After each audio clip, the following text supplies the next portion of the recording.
Hi everyone, I'm Dan from JKE Fire Security, and every week I like to round up some of the biggest topics affecting business owners, facilities managers and anyone really with the responsibility for commercial buildings across the Midlands. This week there are 3 subjects that I think deserve your attention. Firstly, PEEPs, personal emergency evacuation plans.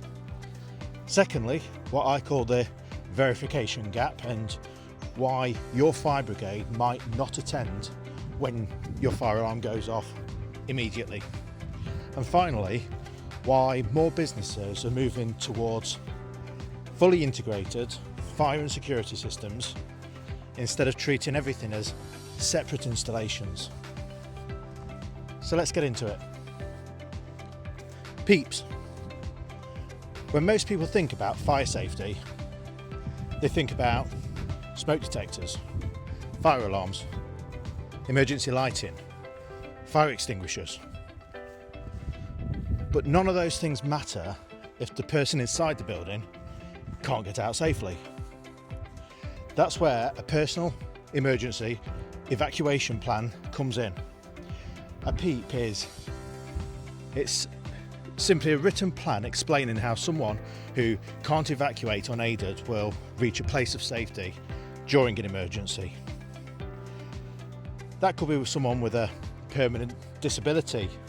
It could be someone with impaired hearing, someone with impaired vision, someone with a temporary injury like a broken leg. One of the biggest misconceptions that I see is businesses assuming that because everyone knows where the fire exits are, that everyone can leave safely. And unfortunately, it's just not true.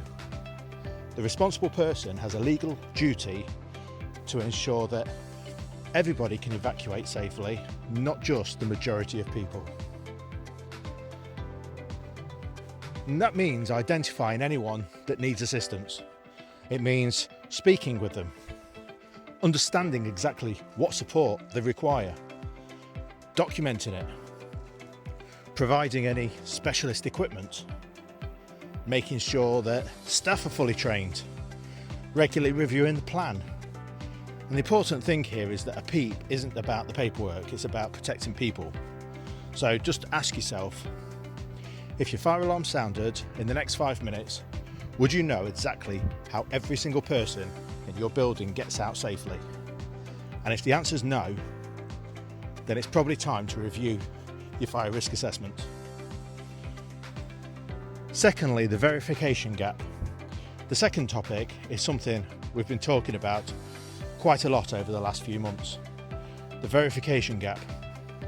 If you own or manage commercial premises in Derbyshire, Nottinghamshire, Leicestershire, Staffordshire, this is something that you really need to understand, because for years businesses have assumed that when the fire alarm is activated, the fire brigade would automatically be on the way, and this isn't the case anymore. Because of the huge number of false alarms, many fire services now operate what's known as call challenging, and that means that they may ask for confirmation that there's actually a fire before mobilising the crews, and this creates a gap. Your alarm activates, your building is potentially filling up with smoke, but unless someone can verify what's happening, emergency response may be delayed. That's why we're seeing a much greater demand for integrated monitoring. When a monitored CCTV system works alongside the fire alarm, an alarm receiving centre can immediately verify whether there's a genuine smoke or fire. And instead of saying we've received a fire alarm, they can say we have visual confirmation of smoke in this area. That additional information can make a significant difference. Technology shouldn't just tell you there's a problem, it should help prove it.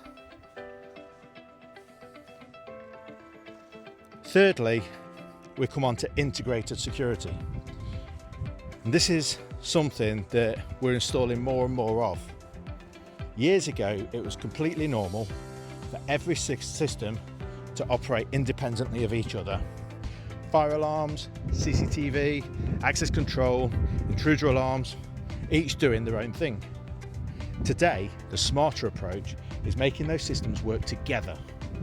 Imagine a fire alarm activates. Your access control should automatically release the escape doors. Your CCTV should automatically display the cameras that are covering the area. Managers receive an instant notification on their phone. Security staff immediately know exactly where the incident is happening. It's not futuristic anymore. It's available now. Integration improves response times, it reduces confusion, it improves safety, and it gives businesses a much better information during an accident or an incident. Across the Midlands, we're seeing more organisations moving in this direction because it just simply makes operational sense. One thing that I always remind people is that our job isn't simply installing equipment. It's helping businesses reduce risk. Business owners, they already have enough to worry about: compliance, insurance, staff, costs, operations. If we can simplify, should I say, fire and security, then we've done our job properly. That's the approach that we try and take on every single project. Now, if you found this useful, I'd really appreciate if you subscribe to the channel. Every week I produce videos covering real issues affecting commercial properties, business owners and facilities managers. I've also written a much more detailed LinkedIn article covering everything we've discussed today, along with additional guidance and practical advice. You'll find the link below somewhere in the description, so go and have a read. Let me know your thoughts in the comments, and I appreciate you watching, and I'll see you in the next one.